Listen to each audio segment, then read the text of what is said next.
Spain में refusal के क्या क्या कारण रहते हैं जब भी कोई वीज़ा अप्लाई करता है, रिफ्यूज़ल के पीछे मेन कारण क्या होते हैं, इस वीडियो में मैं अच्छे से बताने वाला हूं आपको।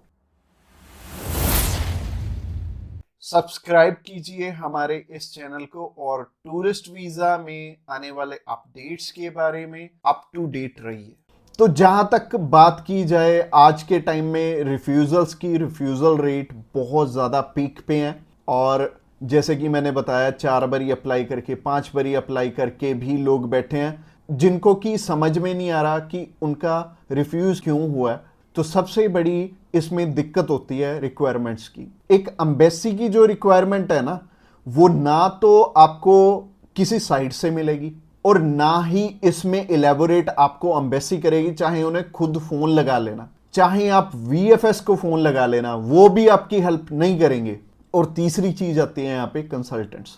बहुत सारे कंसल्टेंट्स हैं, बहुत कुछ जानते होते हैं, वो आपको इसलिए नहीं बताते क्योंकि उस काम को करने में हो सकता है 2 मंथ या 3 मंथ या फिर 6 मंथ का टाइम जाए। तो मेनली बात यही है कि जब भी हमने टूरिस्ट वीज़ा अप्लाई करना है, हम ध्यान से देख लें कि हमारी रिक्वायरमेंट पूरी हो रही है और किसी अच्छे कंसल्टेंट के थ्रू ही अप्लाई करना। मैं तो एक चीज़ बोलता हूं कि बड़े नाम के पीछे तो कभी मत जाना। देखो अभी कोई बड़ा नाम है तो उन्हें कोई फर्क नहीं पड़ता कि आपका वीज़ा आए चाहे आपका रिफ्यूज़ हो। बट हाँ, जैसे हमारे जैसी कंपनीज हैं जो कि अप्लाई करने का भी खर्चा बहुत कम लेते हैं और इसके बाद भी आपको पूरी पूरी सपोर्ट करते हैं हर एक फील्ड में, हर एक चीज में आपकी डॉक्यूमेंटेशन बहुत अच्छे से बनाते हैं। क्योंकि जितने नॉमिनल कॉस्टिंग हम लेके चल रहे हैं ना, अगर आपका वीजा आएगा तभी हमारा बेनिफिट है। अगर आपका वीजा आएगा, आप 10 रेफरेंस हमें दोगे तभी हमारा बेनिफिट है, अदरवाइज हमारा कोई बेनिफिट नहीं है। जो पर्सन आपसे ऑलरेडी 25,000 50,000 रुपए एडवांस में ले रहा है, उन्हें आपकी प्रोफाइल से कोई मतलब नहीं है। अच्छा, दूसरी तरह के कंसल्टेंट ये हैं कि जो हायर साइड पे 20-25 हजार रुपए आपसे पहले भी लेते हैं और 10 लाख रुपए बाद में भी लेंगे।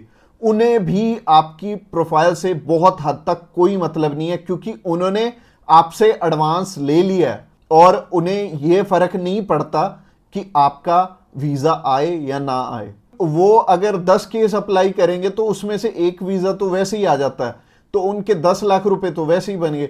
तो उन्होंने आपकी टेंशन क्यों लेनी है? तो सिंपल सी बात है, मैंने आपको अपना मोटिव बता दिया है कि हम रिक्वायरमेंट आपकी अच्छे से क्यों फुलफिल करवाते हैं जब भी आपने टूरिस्ट वीजा अप्लाई करना होता है। क्योंकि हमें आपसे बहुत कम पैसे मिलने हैं। अगर आपका वीजा नहीं आएगा, आपसे हमें रेफरेंस नहीं मिलेंगे, तो हमारा फायदा ही नहीं है इस काम में आने का। इसके अलावा पहला रीजन तो हो गया जो कि रिक्वायरमेंट के ऊपर है कि रिक्वायरमेंट अपनी बहुत अच्छे से समझ लेना और पूरी कर लेना, तभी वीजा अप्लाई करना। और दूसरा रीजन है कि आपके फाइनेंशियल डॉक्यूमेंट्स बहुत अच्छे से फुलफिल नहीं हुए होते। तो फाइनेंशियल डॉक्यूमेंट्स अगर अच्छे से पूरे नहीं होंगे तो एम्बेसी आपको वीजा, आप ही बताइए, कैसे देगी? उन्हें एक प्रॉपर प्रोफाइल चाहिए, उन्हें ऐसी प्रोफाइल चाहिए कि स्टेप बाय स्टेप आपके सारे डॉक्यूमेंट्स आपस में मैच कर रहे होने चाहिए। जैसे कि आपका जो ऑक्यूपेशन है, वहां से आपकी कितनी मंथली इनकम आ रही है और क्या वो उसी प्रोफेशन से इनकम आ रही है आपकी, और आपके फाइनेंशियल्स आपस में मैच कर रहे होने चाहिए, तभी आपका वीजा लगेगा। तो अगर आपको नहीं पता है कि आपके फाइनेंशियल मैच कर रहे हैं या नहीं कर रहे, तो आप क्या कर सकते हैं? आप अभी हमें कॉल कर सकते हैं, आप जान सकते हैं कि आपके फाइनेंशियल अच्छे से मीट कैसे होंगे। और कॉल तो आप इस वीडियो के एंड में ही हमें करना, क्योंकि आगे जो रीजन है वो भी बहुत स्ट्रॉन्ग रीजन है कि आपका वीजा इन इन कारणों से भी हो सकता है। प्रोफाइल का तो मैंने आपको बता दिया कि आप हमें कॉल कर लेना। इसके अलावा जो तीसरा सबसे बड़ा रीजन है वो है कि आपके यहां पे इंडिया में टाई स्ट्रॉन्ग ना होने, यानी कि इंडिया में आपका कोई ऐसा रीजन नहीं है कि आप वापस लौट के आओ। जैसे कि मैरिड है अगर कोई, तो उनकी वाइफ उनका रीजन बनती है वापस आने का, और अगर कोई अनमैरिड है उसको थोड़ी सी प्रॉब्लम ही आती है। बट इसका भी सोल्यूशन है कि आप बेटर है, अगर आप 20-21 साल के हो, 22 साल के हो, तो बाहर जाने के लिए मैरिज तो करोगे नहीं, तो कर क्या सकते हो, आप अपनी मम्मी या फिर अपने पापा में से किसी एक जने को अपने साथ में अप्लाई करवा लो। इससे क्या होगा कि अगर मम्मी आपके साथ जा रही हैं, आपका नहीं है वापस आने का स्ट्रॉन्ग रीजन, बट उनका बन गया, तो उनके चक्कर में आपका भी वीजा आ जाने वाला है। तो आप कर कह सकते हो या फिर मम्मी या फिर पापा को अपने साथ में अप्लाई करवा लो, तो ज्यादा अच्छा रहेगा, आपका भी टाई स्ट्रॉन्ग हो जाएगा। तो तीसरा रीजन हो गया। रीजन नंबर 4 की तरफ बढ़ते हैं। और जो चौथा रीजन है वो ये रीजन है कि आप यहां पे घूमने के लिए जा रहे हो, आपका पर्पस मैटर करता है। जब आप कवरिंग लेटर बना रहे हो तो कवरिंग लेटर ये तो आपके हाथ में नहीं है, ये तो आपके कंसल्टेंट के हाथ में है कि आपका पर्पस बहुत ज्यादा स्ट्रांग होना चाहिए, तभी आपको एक कंट्री वीजा देगी। और वीजा उन्हीं को मिलेगा, लाखों लोग अप्लाई करते हैं जिनका की एक पर्पस होगा, जिनका एक कारण होगा बाहर जाने का।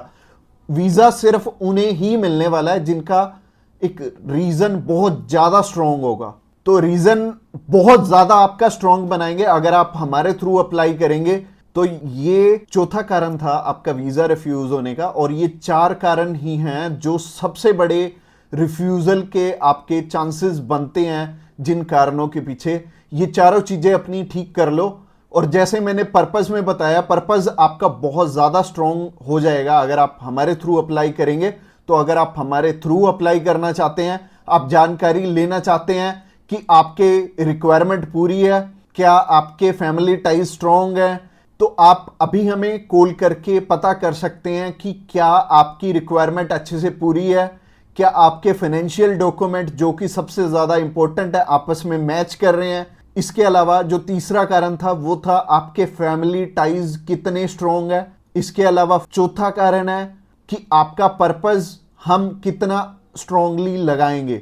इसके ऊपर आपका वीजा डिपेंड करेगा। और वीजा चाहे आप फर्स्ट टाइम अप्लाई कर रहे हो, चाहे ऑलरेडी आपके 1 रिफ्यूजल है, 2 है, 3 है, 4 है, जितनी मर्जी आपकी रिफ्यूजल्स हैं, मैटर नहीं करती। हमारे पास बहुत सारे लोग आते हैं। एक पर्सन का हमने अप्लाई करके दिया था और उनका टोटल 12 बार रिफ्यूज था, 13th टाइम उनका वीजा आया था। और मोस्टली लोग 1 बारी, 2 बारी, 3 बारी, तो बहुत सारे लोग रिफ्यूज होते हैं। कई लोग तो 4-4, 5-5, 6-6 बार रिफ्यूज होते हैं। इवन उन्हें ये नहीं पता लगता कि हम करें तो करें क्या।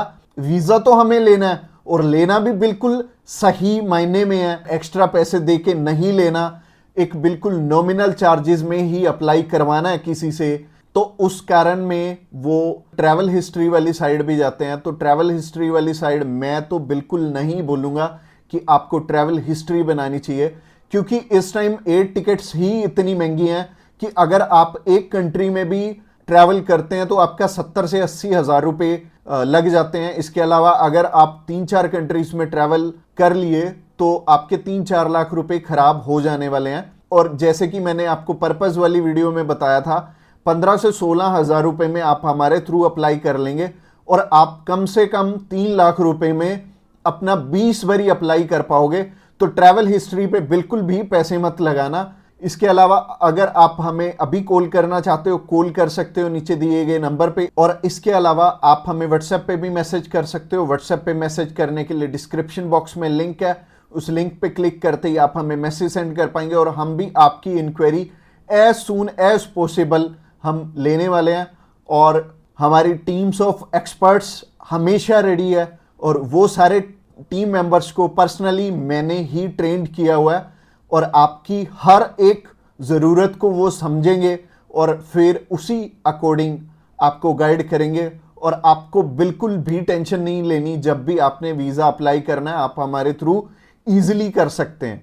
अगली वीडियो हमारी सी टाइप के वीज़ा के ऊपर रहने वाली है कि सी कैटेगरी में बहुत सारे हमारे पास ऑप्शन होते हैं अलग अलग, जिनके थ्रू की वीज़ा अप्लाई करने में हमारा पर्पस बहुत स्ट्रॉन्ग हो जाता है। तो सी टाइप में जैसे कि बिजनेस वीज़ा हो गया, स्पोर्ट्स वीज़ा हो गया, कल्चर वीज़ा हो गया, मेडिकल वीज़ा हो गया, तो ये सारे वीज़ा के बारे में हम बात करने वाले हैं, जो कि हमारी नेक्स्ट वीडियो रहने वाली है। तो आपने क्या करना है, हमारी नेक्स्ट वीडियो को भी जरूर ध्यान से देखना। Thanks a lot for watching this video till the end, और मिलते हैं किसी बढ़िया सी वीडियो में नेक्स्ट टाइम।